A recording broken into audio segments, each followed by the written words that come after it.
tudo bem? Eu sou Camille Borba e este é o meu sinal. E serei a professora de língua de portuguesa de vocês do 9º ano de hoje. Antes de começarmos, eu queria agradecer a Amanda, que fará a nossa tradução para Libras, o que torna nossas aulas muito mais acessíveis. Falando das nossas aulas, elas estão disponíveis onde? Estão disponíveis no nosso canal do YouTube, Educa Recife. Lá vocês têm todas as aulas até hoje. E também temos o nosso canal o nosso aplicativo Educa Recife, que vocês a essa altura já devem estar carecas de saber o que é.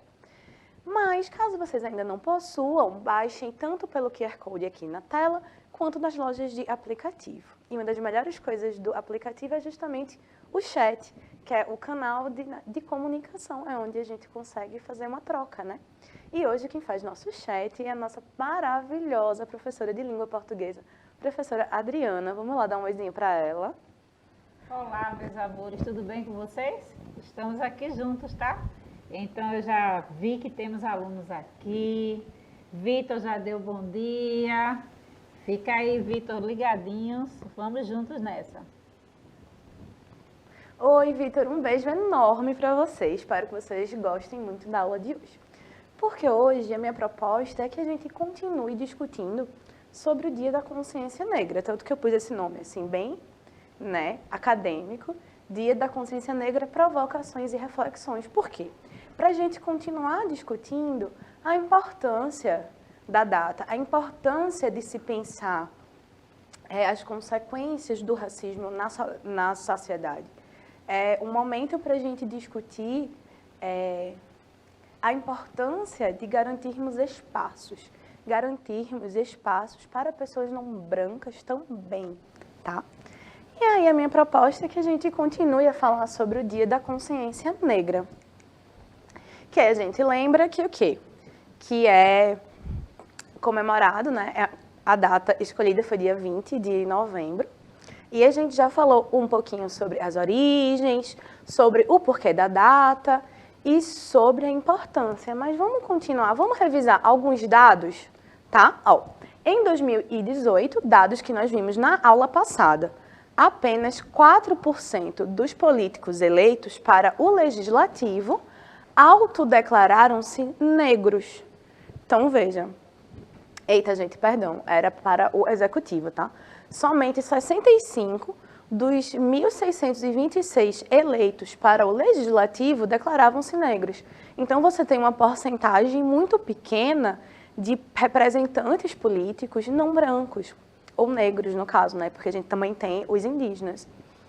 Também é válido mencionar que no mercado de trabalho, os negros também sofrem com o preconceito, pois recebem, em média, R$ 1.200 a menos em comparação com os trabalhadores brancos. E até no desemprego, os negros sofrem mais uma vez, que mais de 60% dos desempregados são negros, isso em 2018, tá, gente?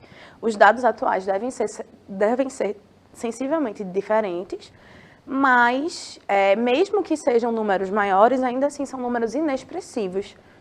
Se pensarmos que a população que se autodeclara negra e parda compõe maioria, e aí, de novo, eu estou usando o termo pardo por causa do IBGE, não é um termo que eu realmente gosto de usar.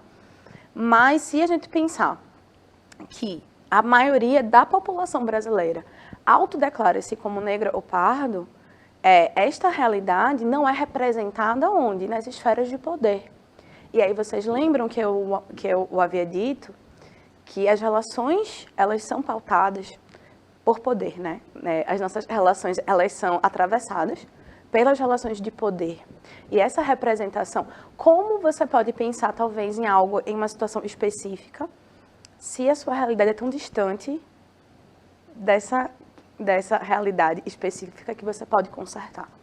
Então, é importante que a gente pense a quem serve essa falta de representatividade na política, né? Continuando, e por que ainda pensar nas questões raciais e celebrar e defender o dia 20 de novembro? Porque há quem diga que não é necessário, que é necessário que nós celebremos o Dia da Consciência Humana, somos todos humanos, não há racismo no Brasil, mas é uma falácia.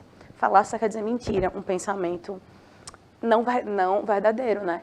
E é uma falácia porque o racismo, ele perpassa todas as nossas relações e toda a nossa realidade. A escravidão, historicamente, e aí eu vou voltar um pouquinho no tempo para a gente pensar nessa logística do corpo escravizado, do corpo negro, dessa perpetuação do racismo e na importância da representação, tá? A escravidão, historicamente, acometeu diversos povos e etnias. Era prática mais do que corriqueira. Então, a escravidão não é algo que surge no período colonial, na época das grandes navegações, na colonização, não. A novidade do sistema escravista praticado pelos europeus pós-século XV foi inserir o caráter racial à justificativa de tal brutalidade. Então, assim, antes, o que a gente tem historicamente de relatos de escravidão no passado, entre gregos e romanos, sumérios, egípcios, enfim, são práticas de escravidão cujos sujeitos escravizados ou eram perdedores de guerras, ou eram povos conquistados, ou eram escravos por dívida. Então então você tinha escravos de diversas etnias, né? E você tinha, no caso da escravidão por dívida, um tempo de começo e fim, aquela condição, né? Só que quando a gente vem para o período colonial, a gente tem esse caráter racial. Então agora não são povos conquistados, não são, embora eles também, né, praticassem, não tem esse caráter da dívida, é um fator racial. E aí fundamentou-se num discurso de que as pessoas negras não possuíam alma e, portanto, escravizá-las não era nada demais. E esse pensamento, bom, infelizmente ainda encontra eco até nos tempos de hoje, né? E aí, aqui eu trouxe uma citação de Toni Morrison, que é uma teórica feminista, literária, de questões raciais norte-americana, ganhadora de um prêmio Nobel. É a primeira autora negra a receber um prêmio Nobel. E ela fala assim, ó, não há lugar, eu disse, aonde eu ou você possamos ir para refletir ou não refletir, para evocar a presença ou relembrar a ausência dos escravizados. Nada que nos recorde daqueles que completaram a travessia e dos que ficaram no meio do caminho. Não há um memorial apropriado, não há uma placa, grinalda ou parede, porque parque ou lobby de arranha-céu. Não há torre de 90 metros de altura, nem banquinho de beira de estrada. Não há sequer uma árvore marcada, uma inicial que eu ou você possamos visitar. Em Charlestown, ou em Savannah, ou em Nova York, ou em Providence, ou melhor ainda, nas margens do Mississippi. E aqui eu completaria, nem em Recife, nem em São Paulo, nem no interior, nem uma praça, a gente não tem um espaço de memória. E é sobre isso que ela fala. A gente não tem um espaço físico de memória, um espaço em que haja esse memorial, essa preservação da memória. A gente não consegue rastrear os nossos ancestrais que vieram nos barcos, nos navios negreiros. A gente não tem registro de quem ficou no caminho. Não há espaço para se recordar. Não há um espaço físico. E a própria memória familiar, ela carece de registros. Então, se não há lugar, onde, quando, que a gente pode parar e pensar nessa brutalidade? E aí, por que não pensarmos no 20 de novembro como um espaço simbólico? Um espaço que não é um espaço físico, mas uma data. Um espaço mínimo que a gente possa parar e pensar, e refletir, e questionar, e observar, né? Esse questionamento de Morrison, ele é interessante porque realmente há, por exemplo, claro, e aqui eu não quero fazer uma falsa simetria, mas quando a gente pensa no Holocausto que dizimou milhares de vidas, a gente tem diversos memoriais, assim como em diversas outras tragédias contemporâneas, modernas, antigas. Mas a escravidão também matou milhares e milhares, milhões de pessoas, e a gente não tem um espaço de memória. É sobre isso que ela fala. E aí, o que faz do corpo negro o herdeiro do racismo construído, alimentado e fundado no passado escravista é justamente o quê? Sua impossibilidade de mesclar-se entre aqueles que os escravizaram. Então, é quase como uma marca. Há essa impossibilidade étnica, racial, de mesclar-se entre aqueles que os dominaram. Então, o corpo negro acabou ficando marcado como o corpo escravizado, o corpo herdeiro desse racismo passado e ainda presente. Com a ajuda de um projeto de manutenção de pessoas negras nesse lugar de ausência de poder, e aí vocês podem dizer, ah, Camille, mas isso é passado. Gente, não é passado. Houve sim esse projeto de manutenção das pessoas negras num lugar de ausência de poder. E como? Quando a gente não reinsere, quando a gente não dá oportunidade, quando não há uma política pública de inserção. Fala-se muito contra as cotas raciais, né? Mas as cotas raciais são um projeto de tentar, como eu posso dizer, é um projeto de tentar consertar um pouco isso, né? Aumentar, propiciar o acesso às universidades. E é um projeto com data para terminar. Então, sempre que, sei lá, alguém falar que é injusto, mas veja como anos e anos e anos de história e opressão prejudicam até hoje os descendentes desses povos, que somos todos nós, gente, não se iludam. É importante lembrar também que o ser negro no Brasil é principalmente um lugar social também. E há esse mito da democracia racial. E aí, entende-se, nega-se, por vezes, a negritude de pessoas mais claras, de pessoas negras com pele mais clara. Por quê? Porque não seriam negras o suficiente. Então, ficaria nesse meio termo entre um negro e branco. Mas, na verdade, você tem pessoas negras de diversos tons de pele, assim como você tem pessoas brancas de diversos tons de pele. E quando eu falo que é um lugar social, é porque também a questão da classe social está completamente atrelada à raça. E como esses dois fatores, eles são essenciais no racismo, né, na prática do racismo. Porque se você é uma pessoa preta e pobre, a quantidade de opressões e violências diárias que você vai passar é desumana. Isso vem de onde? Desse passado escravista, dessa visão que ainda se tem de que as pessoas negras elas são menos merecedoras. E dos diversos estereótipos que que foi-se proliferada dentro desse imaginário. Controlar o imaginário social é também uma forma de auxiliar esse projeto de ausência de poder das pessoas negras. E a gente vai ver isso um pouquinho mais para frente. Então, através do imaginário negativo perpetuado culturalmente, até hoje submete o negro à condição de um ser humano sub-humano, embora ainda que de forma implícita. E aí Toni Morrison também tem uma outra citação muito boa sobre isso. Quando usa o termo corpo escravizado, distinguindo, ou seja, diferenciando do corpo negro, pretende sublinhar o fato de que a escravidão e o racismo são dois fenômenos separados.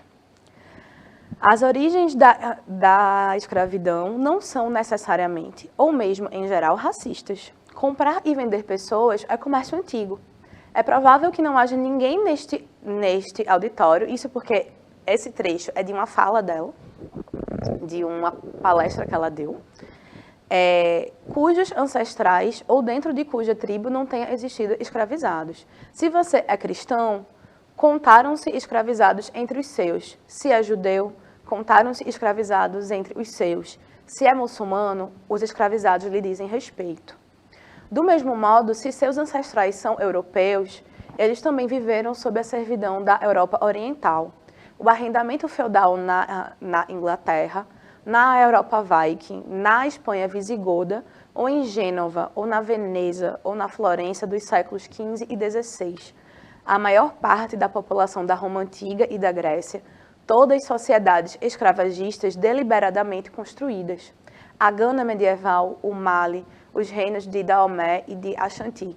A escravidão foi essencial para o mundo do Islã, foi sistemática no Oriente, incluindo 1000 anos apenas na Coreia. Estão todos implicados nessa instituição. Mas a questão aqui é, novamente, a escravidão e o racismo são distintos. Mas o racismo contra pessoas negras, ele herda esse ranço escravagista. Ele herda esse imaginário escravagista. Então, o que ela aponta aqui, que eu acho muito sensível e muito interessante, é justamente pensarmos que a escravidão é um produto, é um fato, é um fenômeno que existe na história mundial desde os primórdios. O comércio de vender e comprar pessoas e de explorar pessoas. Mas nenhum desses outros grupos sociais, nem os judeus, nem cristãos, nem muçulmanos, como ela diz aqui, nem, seus descendentes, eles não herdam essa marca, como eu posso dizer, eles não sofrem essa tentativa de separação da sociedade, da exclusão, que é o que acontece com as pessoas negras. O racismo é muito fundamentado nisso, na exclusão, em você ainda guardar esse imaginário de que as pessoas negras não são merecedoras e não são gente e são violentas e preguiçosas e tudo isso é baseado nesses imaginários, esses imaginários que têm origem nesses motivos escravagistas da escravidão. E aí, antes da gente continuar, eu queria saber no chat como é que está o chat. Professora Adriana, nos diga, como é que está aí? Olha, o chat aqui, eu conversei aqui com o Vitor e aí falei para ele que essa aula é cheia de conhecimento interdisciplinar, não é, Camille? Então, assim, está muito rico esse conteúdo e traz para a gente reflexões profundas, né? E Vitor falou a verdade, professora. E aí estamos aqui, não é, assistindo, degustando, né, tanto conhecimento, assim. Tá maravilhosa. Professora Adriana, obrigada, Vitor, obrigada também. Então, continue com a gente, porque agora a gente vai falar sobre a questão da representatividade, né? Olha aí, Vitor falou aqui, ó, amo português. Olha, Vitor, você é um fofo. Eu também amo português, embora essa aula não esteja dando português. Mas, ó, e aqui, na verdade, nessa parte da aula, eu queria que a gente pensasse como a representatividade, como a falta de pessoas negras nesses espaços de representação, seja política, seja midiática, seja literária, como isso é um reflexo do racismo. E o racismo é um tópico que precisa ser destacado e pensado no Dia da Consciência Negra, por isso que é importante que a gente pense nesse dia. Então, ó, o estudo sobre novelas brasileiras entre 1994 e 2014 nos aponta o porquê de termos que pensar nas questões de representação e espaços ocupados pelas pessoas negras. Ó. Como protagonistas nas novelas, nesses últimos 20 anos, nesse intervalo, né, de 94 a 2014, 52% das protagonistas foi de mulheres brancas, 43% de homens brancos, 4% de mulheres não brancas e 1% de homens não brancos. Então, a gente pode ver a disparidade, né? A quantidade. Eu pensei até em pôr um gráfico para a gente realmente visualizar a discrepância, como a quantidade de pessoas brancas para protagonistas é absurdamente superior a pessoas negras. Inclusive, isso me lembrou que houve uma polêmica com uma novela mais ou menos recente que se passava na Bahia, cuja maioria populacional, se eu não me engano, é de 80%. É um dos estados, eu acho que é o estado com a maior porcentagem de população negra. E a novela que se passava a maior parte do tempo lá, os protagonistas e os personagens centrais eram todos de pessoas brancas. Então aquilo não refletia em nada a realidade de Salvador, a realidade da Bahia. E aqui, ó, média dos personagens centrais, né? 90% de pessoas brancas contra 10% de pessoas negras. Isso não reflete a nossa sociedade. E por que é assim? Porque, de novo, a mídia é um espaço de poder. Então, esse projeto de manutenção de exclusão das pessoas negras, ele também está baseado em quê? Nas representações da mídia. E nas representações da mídia, quando há essa representação negra, a gente tende a ter uma reprodução de certos estereótipos racistas que justamente fundamentam esses discursos racistas e preconceituosos. Então, ó, notaram a falta de representatividade negra, e aí, porque há uma tendência de se reproduzir alguns estereótipos. Estereótipos esses que a gente já viu em outras aulas, mas que a gente vai repetir. Né? E o que é um estereótipo? É uma construção cultural. Então, crenças, costumes, valores e os hábitos de uma sociedade contribuem para a construção de estereótipos. Por isso, na maioria das vezes, ele atua de maneira inconsciente. Estamos tão habituados com esse tipo de comportamento que muitas vezes o reproduzimos sem perceber. E aí, esse modo de pensar traz uma carga de preconceito grande, porque a partir das inferências preconcebidas do inconsciente, determinamos o tipo de pessoa que ela é. Os estereótipos ganham força nos meios de comunicação, sendo veiculados pela televisão, rádio e internet. Então, os estereótipos acabam circulando por meio desses discursos midiáticos e publicitários. Como um receptáculo do imaginário cultural, a ausência de representação e o modo como isso acontece nas mídias, televisão, cinema e literatura, por exemplo, tem impacto no modo como tal imaginário é construído e como ele circula. Então, a gente tem alguns exemplos, né? Que loiras são burras, portugueses são burros, negros são serviçais, lugar de mulher é na cozinha, e aí vai. E aí eu trago uma fala de Conceição Evaristo, que olhem para mim aqui. Essa mulher, essa autora, ela é ganhadora do Prêmio Jabuti, que é o prêmio mais tradicional de literatura brasileira. Ela é uma teórica feminista, uma teórica literária, uma autora literária, mestre e doutora em literatura. Essa mulher é uma potência, assim, no pensamento, nas escritas, nas palavras, no que ela escreve. E ela fala assim, ó, a ficção ainda se ancora nas imagens de um passado escravo, em que a mulher negra era considerada só como um corpo que cumpria as funções de força de trabalho, de um corpo para a criação de novos corpos para serem escravizados. E ela defende isso, que a ficção ela ainda reproduz esses papéis, ainda coloca, em especial, a mulher negra nesses papéis de serviçal, de servir ao Senhor e de produzir novos corpos, né, a serem escravizados. Conceição Evaristo é também um retrato claro de como algumas instituições ainda são muito marcadas pelo racismo. Em 2008, 2018 e 2021, Conceição Evaristo candidatou-se a uma vaga na Academia Brasileira de Letras. E ela é uma autora mundialmente conhecida. Ela tem contribuições teóricas, literárias e não literárias. Ela tem livros premiados, ela tem contos premiados. Então, ela é uma autora potente, ela é uma autora relevante. Ela é uma das autoras contemporâneas mais importantes.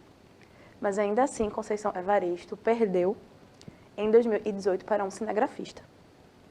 E esse ano ela também perdeu. E aí eu pergunto, o que falta para que a Academia Brasileira de Letras reconheça Conceição Evaristo, uma das vozes literárias contemporâneas mais potentes, com o que falta para que a Academia Brasileira a considere para uma cadeira de imortal? E aí, fazendo um adendo, uma curiosidade é que a Academia Brasileira de Letras, no seu projeto de fundação, houve a participação de Júlia Almeida, que era uma autora, uma romancista do século XIX, e ela não pôde participar, ela não pôde fazer parte da Academia Brasileira de Letras, porque esta inspirava-se na Academia Francesa, na Academia de Letras Francesa, que não permitia mulheres.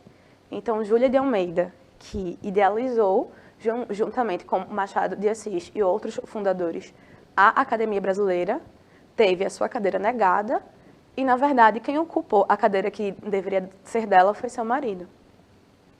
Então, isso faz com que a gente pense que as exclusões, elas não são, claro, apenas para... não são contra somente as pessoas negras, mas também contra grupos sociais destituídos de poder e de representação, né? E aí, se Conceição Evaristo um dia entrar na Academia Brasileira de Letras, ela vai ser a primeira mulher negra da Academia Brasileira de Letras, que eu espero que isso aconteça em breve. Mas ela diz isso. E isso faz com que a gente pense nos estereótipos racistas, em quais são eles. A gente já viu por cima, lembra? A gente já viu o negro mágico, que é aquele personagem negro que é sábio, místico, ele salva o dia do protagonista branco, cheio de sabedoria e espiritualidade, os poderes sobrenaturais. Em alguns casos, ele costuma ser de origem muito humilde, um zelador, um prisioneiro, um mendigo, mas pouco se preocupa com a própria condição, já que o seu objetivo de vida é resolver os problemas do protagonista branco. A mãe preta, né, a mami, que costuma ser uma escrava, ex-escrava ou empregada doméstica, que ama demais a família branca que serve e que faz tudo por ela. Geralmente é o quê? É gorda, supersticiosa, ela é maternal, ela ama seus filhos brancos, ela está completamente submissa. E isso é um estereótipo. Tanto que a maioria dos lugares ocupados por atores e atrizes negras na mídia, nas novelas brasileiras, na mídia, é de pessoas escravizadas, ou de ex-escravizados, ou de empregados domésticos, né? E isso é algo a se pensar bastante. A gente tem o escravo ou a escrava, né, que é o caso do emprego garantido, entre aspas, das pessoas negras na TV. A gente tem o malandro. E eu queria trazer, na verdade, 2 tirinhas para a gente perceber, mas talvez eu traga na próxima aula, porque a gente está no finzinho, eu me empolguei. E eu queria, na verdade, passar a palavra para a professora Adriana, porque eu quero propor uma reflexão aqui no final, tá? Então, se despeçam dela aí no chat e eu já volto. Um abração, meus amores. Aproveitem aí, tá? Pronto, eu queria encerrar essa aula de hoje, que assim, eu espero que vocês tenham apreciado, porque eu adorei, com uma fala de Conceição Evaristo. Minha escrita é contaminada pela condição de mulher negra. Isso quer dizer que para ela existir no mundo enquanto mulher negra é de uma especificidade, e a gente sabe que é. A gente sabe que há diversas marcas por trás disso. Então, a escrita dela, ela é permeada de tudo que ela é. E eu espero que vocês tenham gostado, que sirva para a gente refletir. Obrigada, Amanda. Obrigada à professora Adriana, à produção. Um beijo para vocês e até a próxima aula, tá?